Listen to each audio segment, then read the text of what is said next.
इसके साथ ही अब मैं आती हूं एप्स्टीन फाइल्स में। एक विश्व में एप्स्टीन फाइल चल रहा है और एक भारत के भीतर एप्स्टीन फाइल्स, पीडोफाइल्स, नाबालिग बच्चियों का शौक रखने वाले, उनसे अपनी हवस ठंडी करने वालों से भरी पड़ी हैं ऐसी एप्स्टीन फाइल्स। लेकिन वो एप्स्टीन फाइल्स में एक का नाम नहीं है। अमेरिका की एप्स्टीन फाइल की तरह भारत की भी एप्स्टीन फाइल नंबर 2 में अनेकों नेताओं का नाम है, इसलिए उसे भी दबाकर खत्म करने की भारत में भी कोशिश हो रही है। और अमेरिका की भी जो फाइलों में नाम केंद्रीय मंत्री हैं हरदीप पुरी, शर्म आनी चाहिए, थोड़ी सी नैतिकता, थोड़ी सी बेटी बचाओ के नारे, थोड़ा सा उनका चरित्र खंगाल लेते तो आज वो मंत्री पर बने नहीं होते। खुद स्वीकार करते हैं कि जेफरी एप्स्टीन से उनके संबंध थे। हम कहते हैं आप 16 बार मिले, आपने खुद स्वीकार कर लिया हम 4 बार मिले हैं। आप मिले, आपके रिश्ते, आपके संबंध, आपकी बातचीत थी और आप उसके कारनामों को जानते थे और उसका लाभ आप अपने पद और मोदी सरकार को पहुंचाने का काम उन तौर तरीकों से भी कुकर्म जो हो रहे थे कर रहे थे। सुनिएगा हरदीप पुरी, केंद्रीय मंत्री देश के जो हैं। Particular infamous person Mr Epstein, that I met Mr. Epstein on a few occasions, 3 or maximum 4. अब ऐसा मंत्री जो खुद कह रहा है कि पीडोफाइल्स एप्स्टीन के साथ उसके संबंध थे और इतने गंभीर विश्व भर में आंदोलन हो रहे हैं, इस्तीफे हो रहे हैं, नेताओं को, पूंजीपतियों को जिनके नाम आए जेल भेजा जा रहा है। हमारे देश में मामला खत्म करने की तरफ कोशिश है कि मामलों को खत्म कर दो, चर्चा ही मत करो। मैंने नहीं देखा कि कहीं टीवी पर Epstein America file, Epstein India file पर कभी कोई चर्चाएं। संसद सत्र खत्म हो गया, हमने कहीं पर भी महिलाओं की सुरक्षा, नाबालिग बच्चियों के साथ लगातार भाजपा की डबल इंजन की सरकार में हो रहे इनके नेताओं के, इनके बेटों द्वारा इनके संरक्षण में कहीं कोई चर्चा, आवाज, आग उठते हुए नहीं देखी।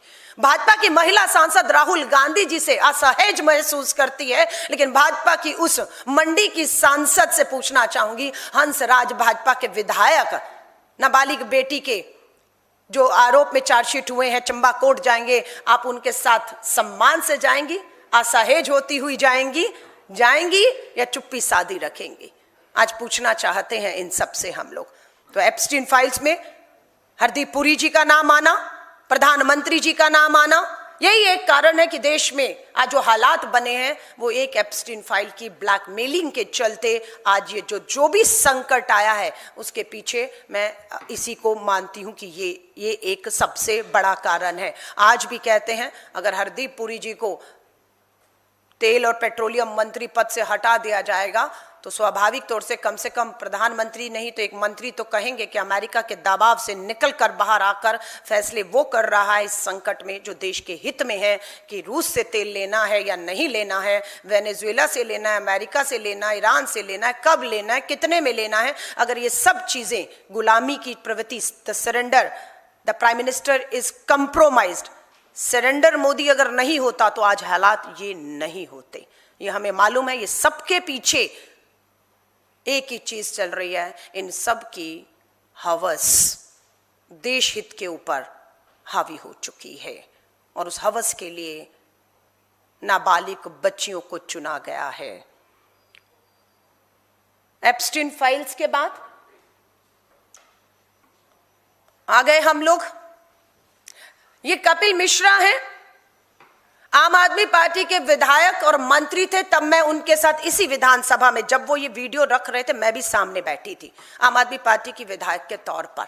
और ये सीडी था जिसे भाजपा से ही आए जो हमारे स्पीकर पद पर बैठे हैं वो भी भाजपा से आए थे, ये भी भाजपा में इनकी माता जी मेयर रही हैं। तो ये लोग भाजपा से आम आदमी में आए और आम आदमी में जब आए तो इनके पास बहुत सी चीजें थी। कपिल मिश्रा के पास तो प्रधानमंत्री नरेंद्र मोदी जी, अमित शाह जी की सीडी थी जो चलाई गई थी उस समय सदन के भीतर, क्योंकि बाहर चलाने की इजाजत नहीं थी और मीडिया दिखाता नहीं, इसलिए लाइव विधानसभा सत्र में गुजरात की उस सीडी को चलाया गया है। और ये एप्स्टीन फाइल्स यहां पर ऐसी बहुत हैं जिसे दबा दिया गया है। ये कहते हैं ये सीडी सुप्रीम कोर्ट को 2015 में एक महिला जिसका जिक्र मैं करूंगी सौंपी गई थी, लेकिन 15 से 25, 26, 10 साल से उस सीडी को देखा, उसकी जांच करने का काम किसने दबा कर रखा है? सुनिएगा आज भाजपा के दिल्ली के मंत्री कपिल मिश्रा जी को विधानसभा में बोलते हुए क्या कहते हैं। उस महिला का फोन बंद करा के सरकारी गाड़ी में बैठा के पीछे वाले दरवाजे से नरेंद्र मोदी के घर लेके जाया जाता है और उसके बाद she was taken to the first floor and given a room across the chief minister's bedroom. उसको फर्स्ट फ्लोर में ले जाते हैं और मोदी जी के बेडरूम के बगल वाले कमरे में कहते हैं अब तुम्हें यहीं रहना होगा। लड़की को ले जाते हैं सरकारी गाड़ी में, मुख्यमंत्री के घर ले जाते हैं, उनके साथ वाले कमरे में रखते हैं। और क्यों रखते हैं, क्या होता है क्या नहीं, ये सब सीडी जो पेश की गई थी, दी गई थी इस विधानसभा में स्पीकर को आधिकारिक रूप से। आज यही बीजेपी में मंत्री हैं, वो सीडी आज भी उम्मीद है इनके पास होगी। आज हिम्मत करके देश के प्रधानमंत्री को ही सीधा सीडी देकर उन्हें कहिए इसकी जांच करा लीजिए। अगर सीडी के साथ छेड़खानी है, आप निर्दोष हैं, तो मुझे आगे रखकर, कपिल मिश्रा जी को आगे रखकर निर्दोष का सर्टिफिकेट आप लीजिए। कपिल मिश्रा जी, हम आपको कहते हैं। अब आरोप ये है कि ये भाजपा में है, आज भाजपा के मंत्री है, ये हम आरोप नहीं लगा रहे हैं, ये भाजपा के नेता है। अब दूसरे ही भाजपा के नेता डॉक्टर सुब्रमण्यम स्वामी, कांग्रेसी नहीं है, भाजपा ही है, राज्यसभा सांसद मंत्री, वो भी इतने गंभीर आरोप लगा रहे हैं कि प्रधानमंत्री जी की कैबिनेट में कुछ महिलाएं थी जो प्रधानमंत्री, शर्म आती है जिस शब्दों का इस्तेमाल हो रहा है, प्रधानमंत्री मोदी जी, पूरी भाजपा उस पर चुप है, उस पर चुप है। कोई कार्रवाई डॉक्टर सुब्रमण्यम स्वामी के कहे हुए बयानों पर उसकी जांच क्यों नहीं होती? और जिन महिलाओं के ऊपर इशारा कर रही हैं वो महिला मंत्री, पूर्व मंत्री भी जानती हैं कि ये इशारा आपकी तरफ हो रहा है। आप क्यों चुप हैं? आप क्यों चुप हैं? क्यों आप बोलती नहीं हैं?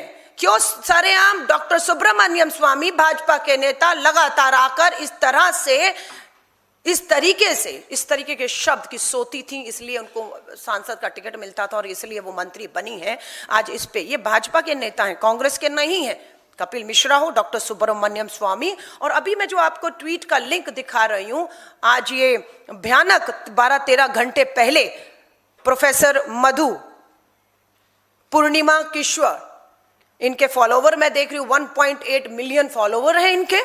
मोदी नामक किताब इन्होंने लिखी है, प्रधानमंत्री नरेंद्र मोदी जी आप पर, इन्हीं प्रोफेसर मधु पूर्णिमा ने किताब लिखी है। आज वही कुछ घंटों पहले एक खुलासा करती हैं कि उनके पास भी वो सीडी थी, उन्होंने भी उस सीडी को देखा जो गुजरात में आपके मुख्यमंत्री बनते हुए एक महिला के साथ कांड हुआ है, और वो खुद लिखती हैं अपने ट्विटर हैंडल में कि वो सीडी सुप्रीम कोर्ट पे जांच के लिए, जिसे आपकी सरकार और आपने दबाया हुआ है। ये सारी चीजें खुलकर आ रही हैं, तो चीटे जो हैं, और मैंने देखा है डॉक्टर सुब्रमण्यम के बयान को, क्योंकि भाजपा के लोग फॉलो करते हैं। आप देखेंगे मधु किश्वर को देखें, कपिल मिश्रा को देखें, डॉक्टर सुब्रमण्यम स्वामी, ये भाजपा के ही नेता रहे, भाजपा की विचारधारा, और पिछले 10 सालों से नरेंद्र मोदी जी का समर्थन करते रहे, उनके इतने करीब पहुंच गए कि उनकी एक एक खबर, सबूत इन सबके पास है। और पूरे आत्मविश्वास के साथ मीडिया, सोशल मीडिया में आकर ये तीनों लोग, कपिल मिश्रा अब नहीं कह रहे, लेकिन बाकी 3-2 लोग तो अभी भी रख रहे हैं। और मिलियन व्यू मैंने देखा है, जो सुब्रमण्यम जी का है 3.7 मिलियन व्यू कुछ घंटों में आते हैं, और भाजपा के लोग इसे देख रहे हैं। अंदरूनी तौर पर तो मुझे पूरी उम्मीद है कुछ लोगों का अंतर आत्मा अभी भी जिंदा होगी, जो इसे देख रहे हैं, इसे शेयर कर रहे हैं, और अंदरूनी सवाल खड़ा कर रहे हैं कि देश के प्रधानमंत्री, देश के गृह मंत्री, भाजपा के विधायक, भाजपा के सांसद, उनके बेटे पूरी तरह से भाजपा की डबल इंजन की सरकारों में इस देश की बेटियों को, नाबालिग बेटियों को नोचने का काम कर रहे हैं। और पिछले 10 सालों में किसी को भी, किसी भी भाजपा के नेता जिनके नाम और पोस्टर में मोदी का असली परिवार मैं दिखा रही हूं, BHU में भी देखिए बेटी के साथ गलत हुआ, स्मृति ईरानी अब तो नहीं रही, दुनिया में तो है, मैं माफी चाहूंगी, राज्यसभा में नहीं रही, मंत्रिमंडल में नहीं रही है, पर प्रधानमंत्री नरेंद्र मोदी जी तो वहीं पर हैं। और वही तस्वीर है, BHU की बेटियां भी आज भी न्याय मांग रही हैं। और आज मैं देख रही थी कि भाजपा के 44 सिटिंग विधायक और सांसद, मैं 44 का यहाँ पर उनकी जीवनियां नहीं लेकर आ पाई हूँ, 10-12 की लेकर आई हूं, वरना सारा दिन लग जाएगा। 44 विधायक और सिटिंग सांसद ऐसे हैं जिनके ऊपर गंभीर बलात्कार, यौन उत्पीड़न, ब्लैकमेलिंग, वीडियो बनाना, वीडियो शेयर करने के गंभीर आरोप हैं। मामले चल रहे हैं लेकिन सजाएं नहीं हो रही, और अगर सजा हो जाती है तो पैरोल पर बाहर लाया जा रहा है। इसमें से 7 बीजेपी के सांसद ऐसे हैं जिन्होंने अपनी नॉमिनेशन के टाइम डिक्लेयर किया है कि उन पर गंभीर रेप के मामले 10-12 सालों से चल रहे हैं, जबकि ये पोक्सो के मामले हैं, इनमें फांसी होनी चाहिए, ये फास्ट ट्रैक कोर्ट में चलने चाहिए थे। पर पूरी की पूरी सरकार, प्रधानमंत्री जवाब दो सवाल आज उठ रहा है। लेकिन दुख और चिंता की बात यह है कि देश के प्रधानमंत्री जवाब देने की बजाय संसद से भाग रहे हैं, जवाबदेही से भाग रहे हैं, और देश के हालात हर हिसाब से अगर हम देखें बर्बादी की ओर ये देश जा रहा है। और इसे मूक दर्शक बनकर कम से कम भारतीय राष्ट्रीय कांग्रेस किसी भी कीमत पर, किसी भी दबाव में आकर हम लोग अपनी अपनी आवाज को, जो इन आधी आबादी की महिलाओं की आवाज है, नाबालिग बच्चियों की न्याय दिलाने की आवाज है, इसे हम किसी भी कीमत पर दबने नहीं देंगे। आप सभी पत्रकार साथियों का मैं धन्यवाद करती हूँ। इसी से संबंधित आपके जो सवाल हों उनका मैं स्वागत करती हूँ।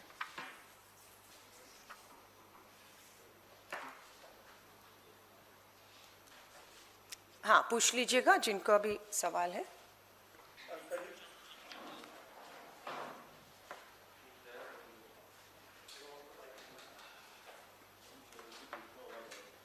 ऐसे ही पूछ लीजिएगा। हाँ,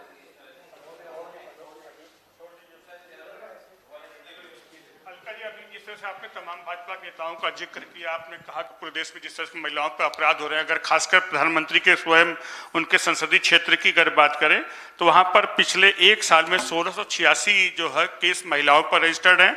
हर 15 दिन में एक दुष्कर्म होता है, और पिछले 1 साल की बात करें तो सिर्फ 67 मामलों में लोगों को सजा हुई है। ये प्रधानमंत्री खुद के संसदीय क्षेत्र का आंकड़ा है। तो देखिए, जब प्रधानमंत्री जी का ही संसदीय क्षेत्र और वहां पर अपराधियों को सजा ना मिल रही हो तो सीधा सवाल वहां पर प्रधानमंत्री जी से बनता है कि प्रधानमंत्री जी, जिस संसदीय क्षेत्र से आप चुनकर आते हैं, जहां से चुनकर प्रधानमंत्री आप बने, और जिस लाल किले से बेटी बचाओ का आपने नारा दिया था, आज आप ही के संसदीय क्षेत्र में बेटियां आपसे नहीं बचाई जा रही हैं। आप अपराधियों को वहां पर भी आप जो बता रहे हैं सजाएं देने में आप फेल हो रहे हैं।